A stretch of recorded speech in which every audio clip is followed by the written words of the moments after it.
Mulheres queridas, sejam bem-vindas a mais uma Confraria de Mulheres.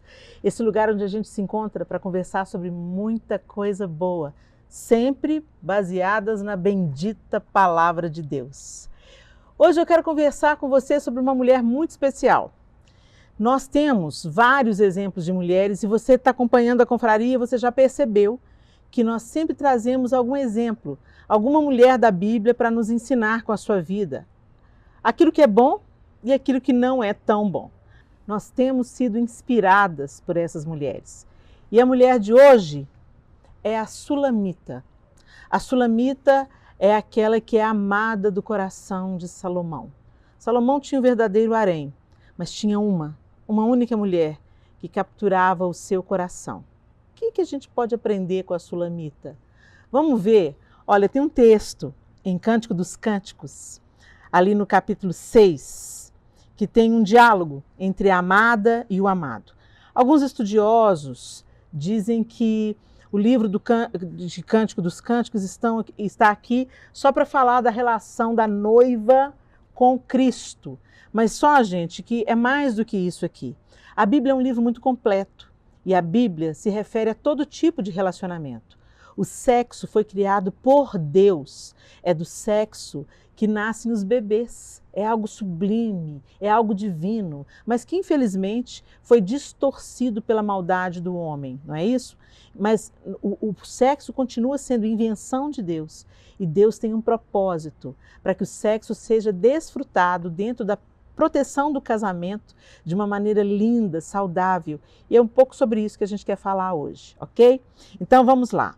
O texto de Cântico dos Cânticos, ou Cantares, na sua Bíblia, no capítulo 6, diz assim: Para onde foi o meu amado, ó mais linda das mulheres?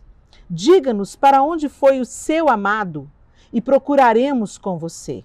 Isso são as amigas, né? Para onde foi o seu amado, ó mais linda das mulheres? É assim que ela é chamada, ó mais linda das mulheres. E a amada fala, a noiva fala, a Sulamita fala: O meu amado desceu ao seu jardim, aos canteiros de especiarias, para descansar e colher lírios. Eu sou do meu amado, e o meu amado é meu. Ele descansa entre os lírios. Aí o amado diz: Minha querida, você é linda como Tirza, bela como Jerusalém. São duas cidades. Admirável como um exército e suas bandeiras. Desvie de mim os seus olhos, pois eles me perturbam. Seu cabelo é como um rebanho de cabras que descem de Gileade. Seus dentes são como um rebanho de ovelhas que sobem do lavadouro. Cada uma tem o seu par, não há nenhuma sem crias. Suas faces por trás do véu são como as metades de uma romã. Pode haver 60 rainhas e 80 concubinas e um número sem fim de virgens, mas ela é única. A minha pomba, minha mulher ideal. Ela é filha favorita de sua mãe, a predileta daquela que a deu à luz. Quando outras jovens a veem, dizem que ela é muito feliz. As rainhas e as concubinas a elogiam. E no final do texto, ele diz assim: Por que vocês querem contemplar a Sulamita como na dança de Manaim? Gente, é um texto, o livro de Cantares é um texto cheio de poesias e declarações de amor. Para a gente pode parecer até engraçado, né? Comparar os dentes como ovelhas que sobem do lavadouro, né? Branquinhas. E ele fala assim, não falta nenhum par, quer dizer, não falta nenhum dente.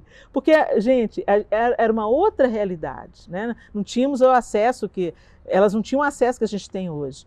Então, simplesmente pelo fato de você ter todos os dentes na boca, já era algo que soava algo diferente, algo elevado. Mas o que eu quero dizer, em outros capítulos, quando ele vai falando, ele vai descrevendo a amada, através dessa poesia, ele vai falando de coisas mais sensuais, ele vai falando do corpo, das coxas, dos seios dela. E a gente pensa assim, uau, tem algumas leituras, a gente vai lendo assim, a gente fica até, quando eu era solteira, e eu li o livro de Cantares, eu ficava assim, até ruborizada, né? Assim, uau, gente, isso está na Bíblia? Está na Bíblia mesmo? Esse assunto assim, ele está falando dos seios dela, ele está falando do umbigo dela, que delícias de amores. É sobre isso que ele está falando. Ele está falando da beleza da relação sexual e de como aquela mulher é a mulher ideal para ele. Por que você está falando isso com a gente, hein, Helena? Estou falando porque eu quero ter um papo muito sério com vocês aqui. Como é que está a sua vida sexual? Helena, misericórdia, Helena. Misericórdia, como é que você fala? Como é que você aborda esse assunto dentro da Bíblia? Gente, a Bíblia é o livro de Deus. E Deus é Deus sobre todas as coisas. Deus se interessa sobre todas as áreas da nossa vida. O que nos faz acreditar que Deus não está interessado na nossa sexualidade? Se nós não vigiamos na nossa vida sexual, nós podemos abrir brechas para muitos pecados. Então eu quero encorajar você, vamos conversar um pouco sobre isso, vamos falar sobre isso, vamos pensar pelo menos sobre isso. Quando estávamos namorando, muitas vezes a gente tinha que se segurar, principalmente se você, desde o namoro, entendeu que o sexo era para ser guardado dentro do casamento. Muitas mulheres não. Muitas mulheres vieram a ter essa consciência depois. Mas se você teve essa consciência ainda solteira, você às vezes segurava, porque o desejo era assim, aquela coisa muito viva, né? Os hormônios gritando na nossa juventude, era algo muito vivo. A gente não precisava de estímulo, a gente já estava pronta por desejo de ter aquele homem com a gente, não é assim? E aí casou, voltou da lua de mel e tudo caiu na rotina. Será que esse é o propósito de Deus? Quando era solteiro, era uma floresta em chamas. Agora é o Polo Norte. Esse não é o propósito de Deus. Deus quer que a gente desfrute daquilo que Ele nos deu, daquilo que Ele nos entregou. E sem precisar de contaminação ou estímulos carnais para isso. Eu me lembro, e eu quero dividir isso com vocês, dentro desse ambiente muito feminino, muito restrito, né? desse canal de comunicação mais fechado, mais seleto. Eu queria compartilhar com vocês que houve um tempo na minha vida de casada que eu não tinha nenhuma inclinação para o sexo, porque eu estava absolutamente exausta.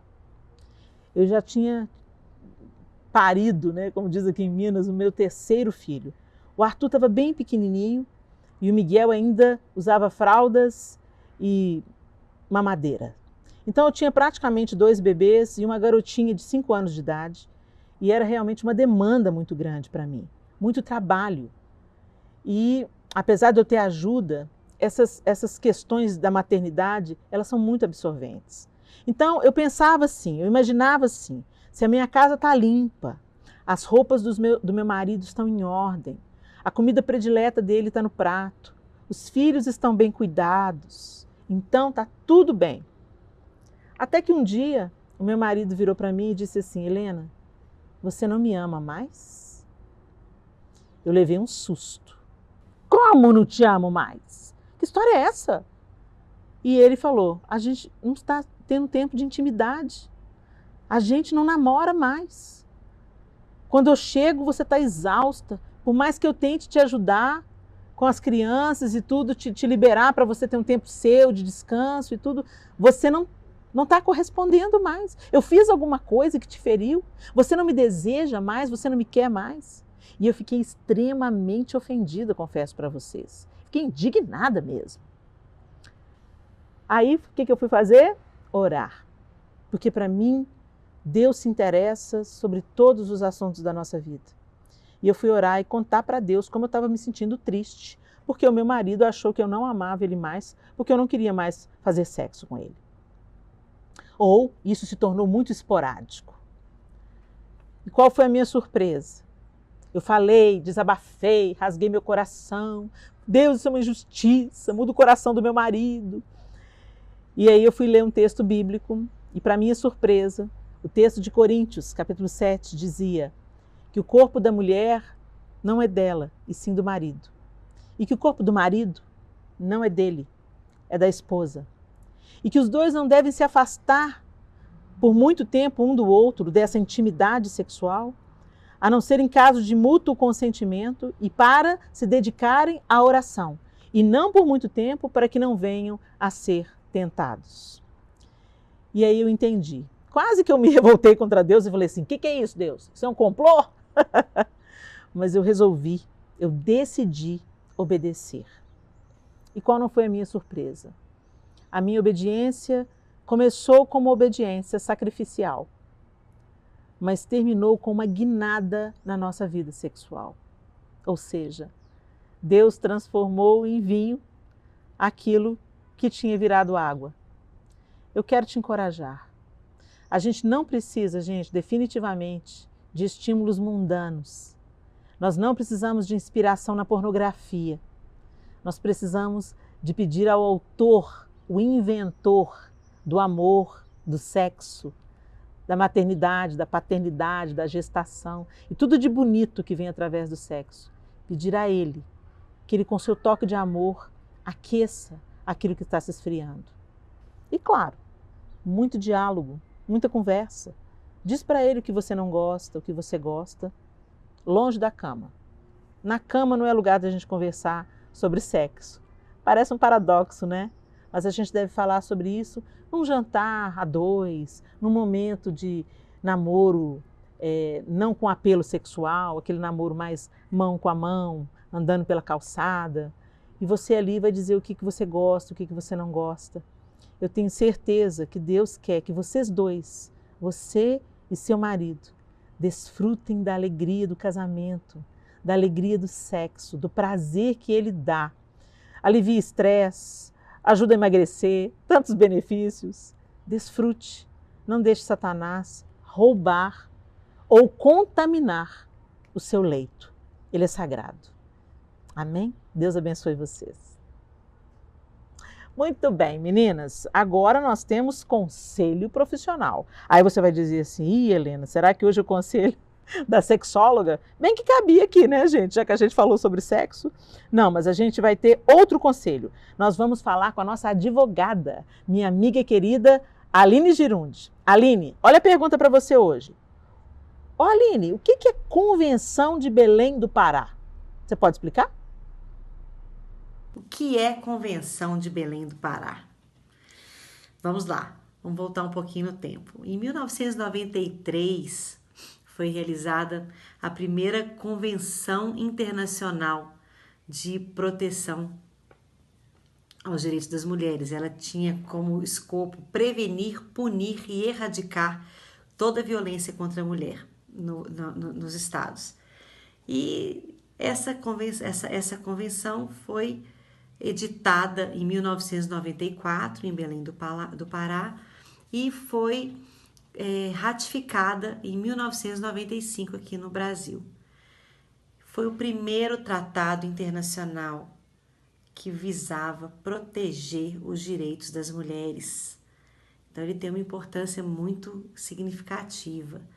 E ele veio pela primeira vez a escrever, expressar que essa violência contra a mulher, ela era um problema generalizado na sociedade e conceituou a violência contra a mulher. Não é qualquer violência. O que seria isso, né? Seria qualquer ato ou conduta praticado em referência ao gênero feminino que provocasse sofrimento, morte ou dano, seja ele sexual, físico ou psíquico, na esfera pública ou privada. Tá aí a conceituação. E qual é a grande importância desse conceito? Nós passamos a enxergar, o direito passou a enxergar a dor invisível, aquilo que não era visto. Até então, só podia ser considerado violência contra a mulher se a gente visse o olho roxo, hematoma, alguma coisa que indicasse que ela foi violentada fisicamente. Com a Convenção de Belém do Pará, não. A agressão verbal passa a ter valor. Muitas vezes nós sabemos, infelizmente, que as mulheres não apanham do marido, mas elas são massacradas dia a dia, dia após dia, com palavras duras, com ações humilhantes, né? Posições que são colocadas de humilhação mesmo. E essa Convenção de Belém do Pará veio para abraçar essa luta e falar, mulher, nós estamos vendo aquilo que ninguém pode ver. Aquilo que não é visível aos olhos humanos, é visível à nossa legislação. Então, isso foi um marco muito importante, tá? E ela veio com 4 premissas. E essas 4 premissas, elas vão fundamentar toda essa Convenção de Belém do Pará. Ela falava o seguinte, que a violência contra a mulher, ela é uma violação dos direitos humanos, em primeiro lugar. Em segundo lugar, ela é uma ofensa à dignidade humana. Em terceiro lugar, ela atinge todos os grupos socioeconômicos culturais. Não importa o tanto de dinheiro que você tem, o bairro que você mora, o seu grau de escolaridade, a sua cultura. Não importa nada disso. Infelizmente, a violência contra a mulher, ela está presente nas camadas da sociedade. E por último, 4ª premissa, ela vem dizer o seguinte, que não é possível haver um desenvolvimento igualitário da sociedade enquanto houver essa violência contra a mulher. Beleza, Aline, obrigada por nos esclarecer. Eu confesso que eu não sabia o que é a Convenção de Belém do Pará. Obrigada por ter nos explicado e nos ensinado, minha amiga. Beijo para você, lindona. E agora nós vamos para aquele momento que vocês gostam, que eu sei, das nossas dicas, das nossas coisinhas de meninas. A gente fala sobre tudo um pouco, a gente fala um pouquinho de moda, de estilo, de decoração, de organização, de dicas práticas para o nosso dia a dia. O que será que tem para hoje? Vamos conferir? Olá meninas, sejam bem-vindas a esse momento de dicas de mulher para mulher. Muito bom, a gente sempre começa com uma dica de livro, claro. E hoje eu quero dar uma dica de um livro que me abençoou profundamente e eu tive o privilégio de escrever um endosso sobre esse livro. Eu estou falando do livro Obediência e Intimidade, da querida Devi Tyrus. Obediência e Intimidade é um livro inspirador e necessário nesses dias. O Senhor está nos chamando para a intimidade com Ele. É de um relacionamento íntimo com Deus que flui a nossa transformação de dentro para fora. Somos confrontadas, somos curadas, somos encorajadas e realmente nos percebemos como filhas do Altíssimo. Esse livro é muito importante, ele me tocou profundamente, Obediência e Intimidade, e o subtítulo é O Segredo para uma Vida Plena com Deus. E é isso, intimidade e obediência. E eu vou ler para vocês o meu endosso. Minha preciosa amiga e mentora, Devi Tyrus, com autoridade e unção peculiares, põe em nossas mãos um precioso convite à profundidade no relacionamento verdadeiro com o Pai e aponta uma jornada de genuína transformação e obediência que flui dessa entrega e intimidade. O Luciano Subirá também fez o endosso. Este livro traz uma mensagem importantíssima para a igreja, o chamado à intimidade mesclado com a nossa resposta de obediência ao Senhor. É poderoso, é uma química explosiva. Então eu recomendo, me abençoou muitíssimo e é um livro pela Mundo Cristão, tá bom? Fica aí a minha dica de livro. E vocês se lembram que no último programa eu prometi a vocês que eu ia mostrar a vocês o resultado da nossa toalha xadrez Vichy, aquele xadrez tradicional, né? Inclusive hoje se usa muito xadrez Vichy na moda e quando a gente veste a roupa, esse pessoal, você tá vestido de toalha de mesa? Os nossos amigos engraçadinhos. E a gente não tem problema nenhum de se vestir da toalha de mesa quando esse é o nosso estilo. Mas vamos conferir como é que ficou? Eu aproveitei que eu ia mostrar para vocês a toalha de mesa e também dou outra dica. Fica ligado. Muito bem, meninas, aí está a nossa toalha xadrez na nossa mesa. Aí eu aproveitei que eu ia mostrar para vocês a toalha na mesa e fiz 3 composições. Eu gosto de brincar com suplás e guardanapos. Nesse caso aqui, eu brinquei com o guardanapo xadrez e 2 guardanapos. Eu coloquei esse guardanapo que tem uma tira bordada por dentro, e esse guardanapo xadrez também, fazendo um composê de xadrez com xadrez, o porta-guardanapo com pérolas, assim que o suplá também tem, esse suplá em crochê, olha que lindo. Presente da querida Mirna Ottoni, lá da Igreja Praia da Costa, em Vila Velha. E aqui eu fiz essa composição. Gente, eu caprichei aqui, mas eu quero que vocês saibam que essa é uma composição descontraída, né? O Vichy tem essa proposta de uma mesa mais descontraída.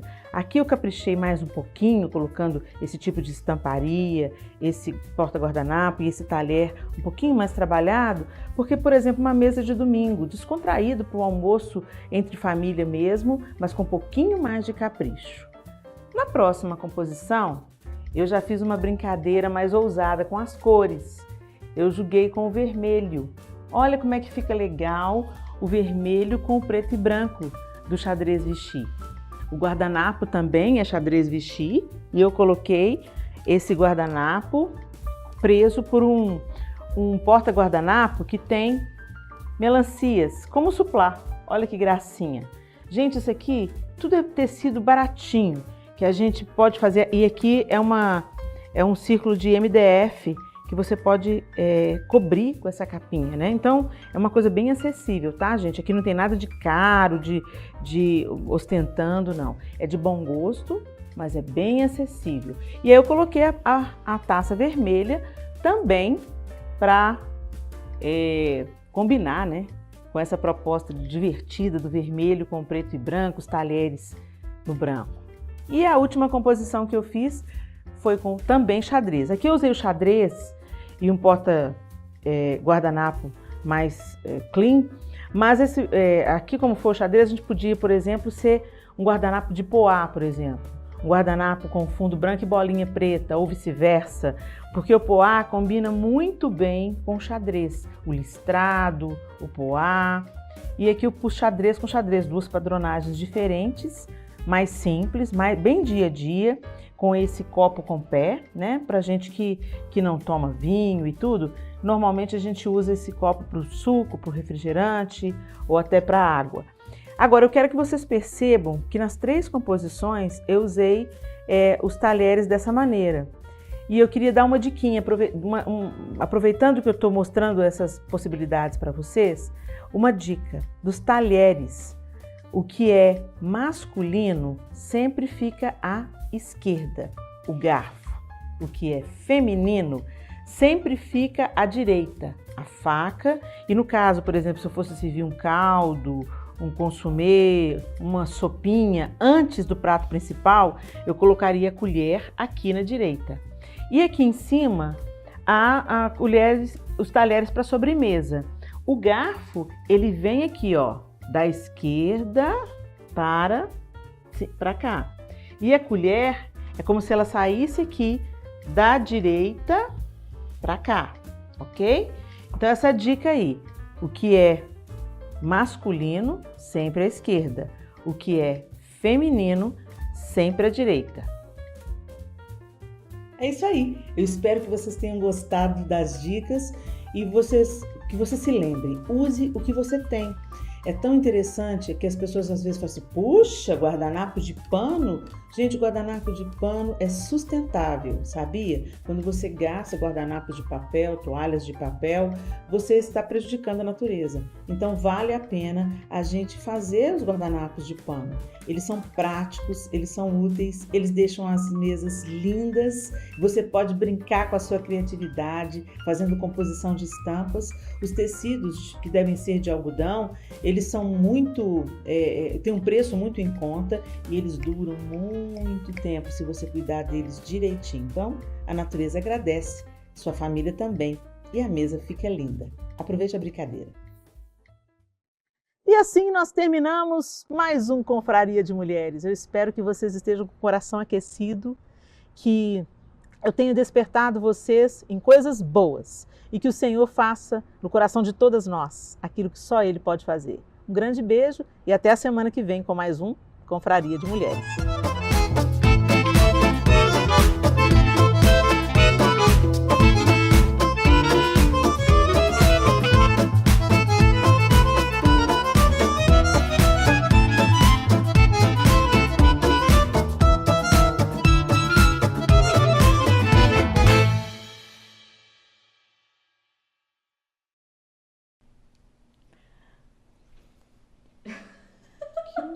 endemoniado.